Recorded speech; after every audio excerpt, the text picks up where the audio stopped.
Dans l'équipe, nouvelle vidéo atypique parce qu'aujourd'hui, je te présente ma voiture.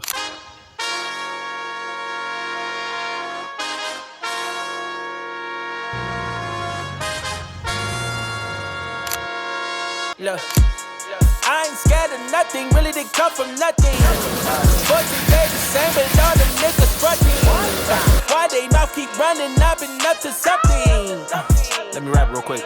Look, washing that dirt off, they spit, I turn off. Same shit I heard y'all, who learned y'all. Matter of fact, Ceux qui me connaissent seront sûrement choqués parce que jamais de ma vie j'aurais pensé faire une vidéo où je présentais ma voiture et ce en quoi je roule. Et j'ai longtemps hésité à la faire pour des raisons qui sont simples, c'est que j'aime pas me montrer, j'aime pas montrer ce que j'ai. Si je montre, c'est pour aider ou partager. Et la raison pour laquelle j'essaie de montrer ma voiture aujourd'hui, c'est qu'en fait j'ai réalisé un rêve de malade qui me tenait à cœur de fou et que si je l'ai réalisé, il n'y a pas de raison que tu réalises pas le tien. Et je suis de ceux qui pensent qu'il faut réaliser ses rêves, que les rêves c'est pas juste pour les rêver, c'est pour les vivre. Bah, le mien il est simple, il est là, je le vis depuis 3 ans maintenant. Et je me suis dit, tu sais quoi, on est là pour partager, on est là pour kiffer. Moi, c'est ma passion, j'adore les voitures, je kiffe les voitures, vraiment, j'aime ça de malade. Même tout ce qui est transport et même tout ce qui te permet de te déplacer, j'adore. Scooter, moto, bateau, avion, skateboard, roller, peu importe, tant que ça me fait bouger, que je peux bouger, que je me sens libre, je kiffe. Et donc, bah voilà, mon kiff, il est là à moi et du coup, je te présente ça. Et du coup, j'ai hésité à la présenter parce que bah, je me suis dit qu'entre le mauvais œil, les jaloux, les gens qui vont en penser que du négatif, je savais pas si c'était une bonne idée. Moi, j'aime bien faire ma vie discrètement. Mais je sais aussi à quel point bah, y en a qui aiment les voitures. Je sais que moi, c'est mon cas, que j'aime ça. Et je m'étais dit du coup que bah, j'allais vous présenter la voiture que j'ai depuis maintenant 3 ans. Donc Mercedes classe C coupé 220D. Donc c'est un diesel de 194 chevaux avec le pack AMG intérieur et extérieur. Je tiens à préciser que c'est le pack AMG. Je précise bien le pack AMG. C'est pas un moteur AMG, c'est pas un 6 litres 3.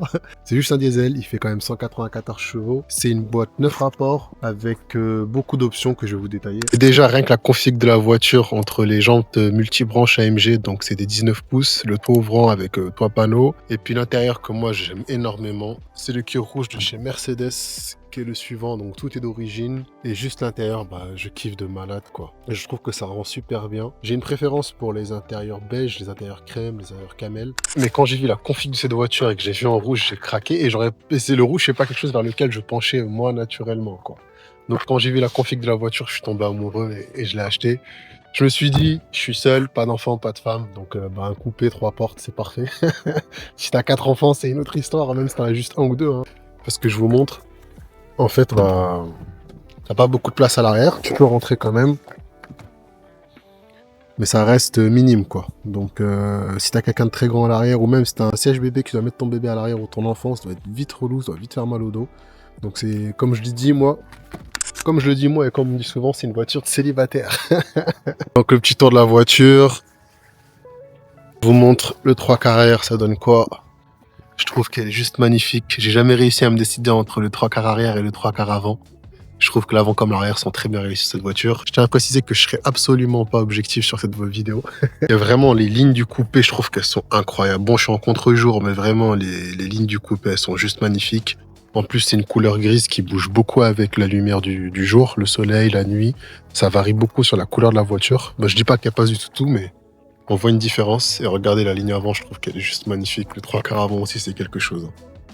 Vraiment, cette voiture, c'est une voiture coup de cœur que je trouve magnifique. Et donc, vous voyez là aussi d'avant, je trouve que l'avant, il est magnifique. Hein. Avec les phares LED multibeam de chez Mercedes, c'est juste magnifique. Donc, je sais pas, là, j'ai pas mon micro. J'espère que vous m'entendez bien quand même et que c'est suffisamment fort. Moi, je l'ai acheté 3 ans la voiture, mais elle est de 2019. Je l'avais acheté à une première main. Donc, c'est moi le deuxième propriétaire du véhicule. C'est une voiture, mais vraiment en tout bon point. Incroyable. Et ouais, je suis pas objectif, mais si vous aimez pas vos voitures comme j'aime la mienne, c'est qu'il y a un problème.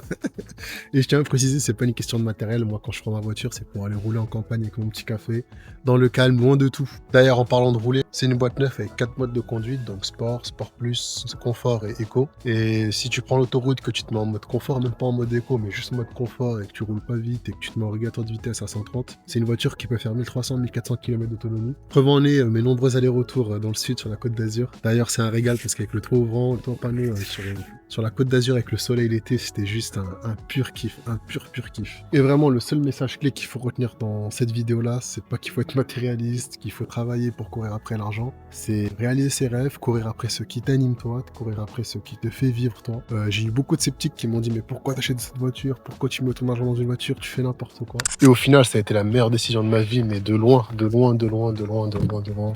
Parce que vraiment, je vous montre, mais dès que je monte dans cette voiture-là, je vous jure, dès que je monte dedans, c'est un pur régal, c'est juste un bonheur, c'est incroyable. Et quand je me mets là, ouais, c'est fini là, fin du jeu. Elle est juste incroyable. Et du coup, je vous disais, ouais, quand je l'ai acheté, il y a eu beaucoup de sceptiques, ouais, enfin beaucoup de sceptiques, même des gens proches, hein, ouais, pourquoi t'achètes ça? Tu devrais acheter dans l'immobilier, tu devrais investir. Une voiture, ça déprécie. Oui, une voiture, ça déprécie. Oui, on n'achète pas une voiture, c'est pas un investissement.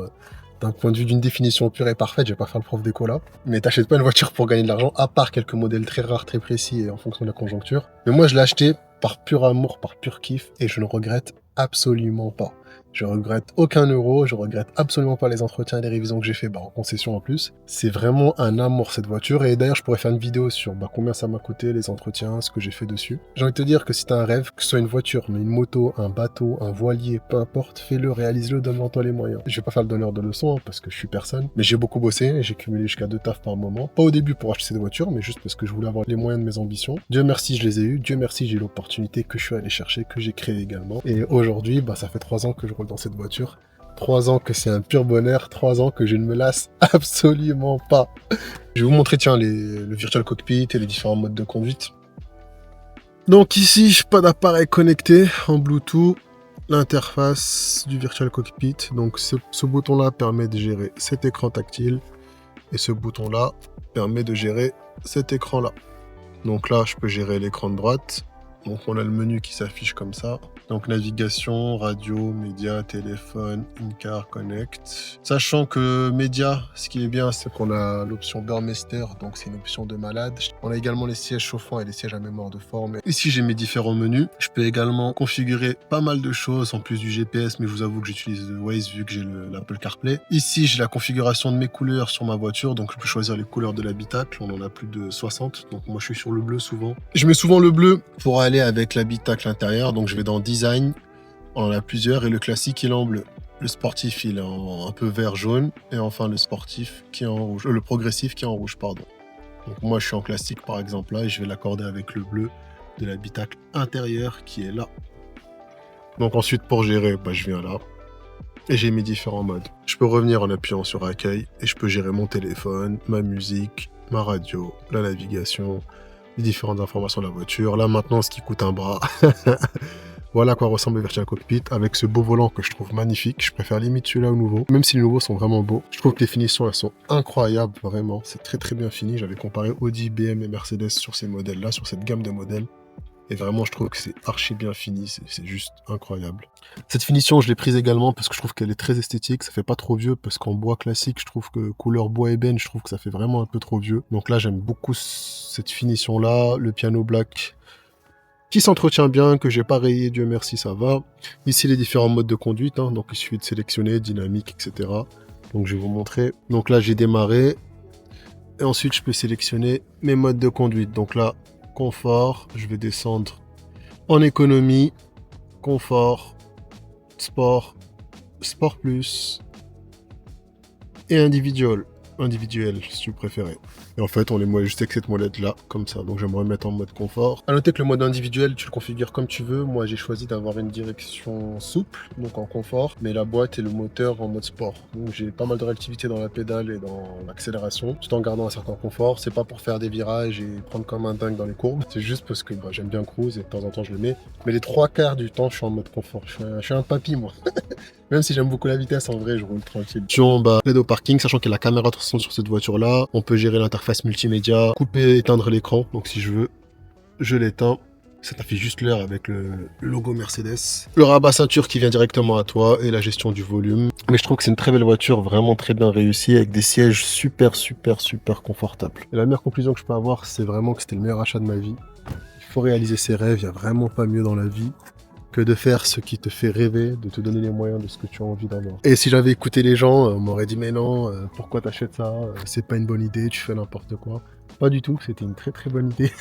C'est vraiment ce que j'aime. Puis c'est pareil, si tu parles de ta passion pour les voitures à quelqu'un qui n'aime pas ça, ou qui considère ça comme juste un utilitaire, ou de quoi se déplacer d'un point A à un point B, il sera pas réceptif et t'auras pas l'encouragement nécessaire. Je dis pas qu'il faut aller voir que des gens qui comprennent ta passion, Mais une passion, ça se partage pas forcément avec tout le monde n'est pas réceptif à ça. Tout comme si quelqu'un me partage sa passion, je sais pas moi, pour la couture. Enfin, ce que je veux dire, c'est que chacun a une passion et que bah, elle est pas censée être comprise de tout le monde. Tout le monde comprend pas mon amour pour les voitures. Et c'est pas parce que c'est une belle Mercedes, à mon sens, je pourrais avoir une voiture beaucoup moins bien que je l'aimerais tout autant, que j'en prendrais tout autant soin parce que je suis maniaque et que j'aimerais tout autant rouler avec. 3 ans que je l'ai, j'ai fait 60 000 km avec, donc en moyenne, un peu plus quand même, en moyenne, ouais, 22, 23, 25 000 km max par année que j'ai fait en 3 ans, donc vous comptez hein, quasiment plus de 60 000 km en 3 ans, mais c'est fait pour le 194 chevaux qui marche très bien avec la boîte neuve qui est vraiment bien, que je trouve incroyable et beaucoup mieux que la 7 que j'avais testée avant. Cette petite finition avec le toit ouvrant, toit panneau que je trouve vraiment belle également.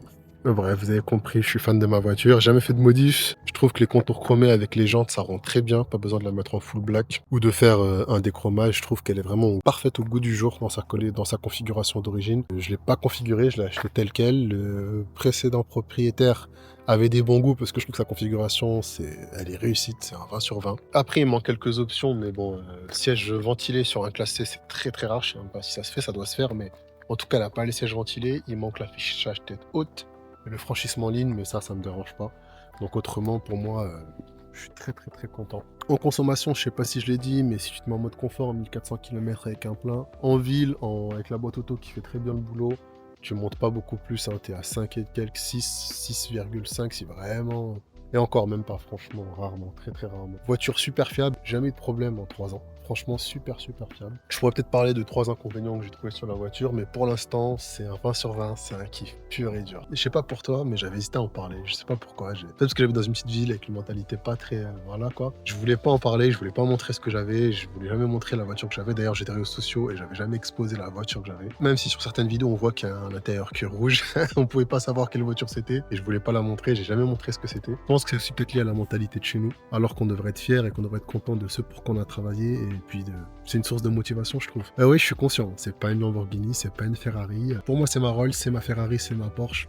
Pour moi, c'est vraiment un rêve que j'ai réalisé, et je te parle sérieusement. Et comme quoi, il faut juste faire ce qui te rend heureux, toi. Il y en a pour qui acheter une Golf GTI, c'est un rêve. Pour moi, c'était un classe C coupé de chez Mercedes. Il y en a pour qui d'autres, c'est une série 2. Et chacun son kiff, et tant mieux, c'est fait pour. C'est ça la variété de l'automobile, la variété de la passion. C'est qu'il y en a pour tous les goûts et toutes les bourses. Maintenant que j'avoue avoir hésité à la montrer, que je ne l'ai pas montré pendant longtemps, c'est aussi parce que t'entends des choses. Tu vois un jeune dans une belle voiture, soit t'as les clichés, comme quand je me suis fait contrôler par la police, soit t'as d'autres personnes qui vont te dire que c'est un leasing ou que c'est un crédit ou que je ne sais quoi. C'est pas un leasing ni quoi que ce soit, c'est ma voiture, je l'ai achetée, elle m'appartient à 100%. Je ne fais rien de tout ça. Je suis juste un gars qui bosse et un gars qui cogite, c'est tout. Donc voilà, famille, une petite vidéo présentation rapide de mon véhicule et surtout pour vous montrer qu'il faut se donner les moyens, qu'il faut kiffer sa vie. La vie, elle est courte, la vie est vraiment courte. Ça fait 3 ans que je l'ai, je vous jure que c'est passé tellement vite, je m'en rends même pas compte. Et je me dis limite, j'aurais dû l'acheter plus tôt et en profiter plus tôt parce que ça passe tellement vite. Et c'est des années pas dépensées, c'est des années pas passées à profiter de ce que tu aimes. Et si j'avais mis plus de temps à l'avoir, j'aurais encore moins profité. Donc j'ai franchi le cap, j'ai eu peur de le franchir, je vais être honnête avec vous, mais pourtant, qu'est-ce que j'ai kiffé le faire et j'ai aucun regret. C'est le meilleur cap que j'ai franchi. En plus, ça détruit plein de barrières après, surtout psychologiques, que tu t'étais construite, et sur le montant que tu peux dépenser, parce qu'il y a des montants que tu n'as jamais dépensés, et c'était mon cas avant d'acheter la Mercedes. Donc une fois que tu dépasses ce cap, tu casses ce montant, psychologiquement, tu casses une barrière. Tu te récompenses aussi, tu te donnes également plus de carburant pour d'autres projets, pour d'autres aspirations futures. Tu montres aux autres également et à tes proches que c'est faisable et qu'il faut se faire plaisir. Enfin bref, c'est beaucoup de positif que de faire des choses comme celle-là, et des choses qui sont aussi impressionnantes que réjouissantes. Je pense que j'avais marre de ma tête, mais j'avais pas d'autres plans, et puis je voulais pas parler en filmant en même temps. Dites-moi si vous voulez voir d'autres vidéos sur les défauts, sur un essai, sur peu importe les entretiens, je pourrais faire une vidéo également sur ça. Mais en tout cas, dans la vie, il faut se faire kiffer, il faut se faire plaisir, et je peux que te motiver à te donner les moyens et à kiffer ta vie en réalisant tes rêves. Peace la famille.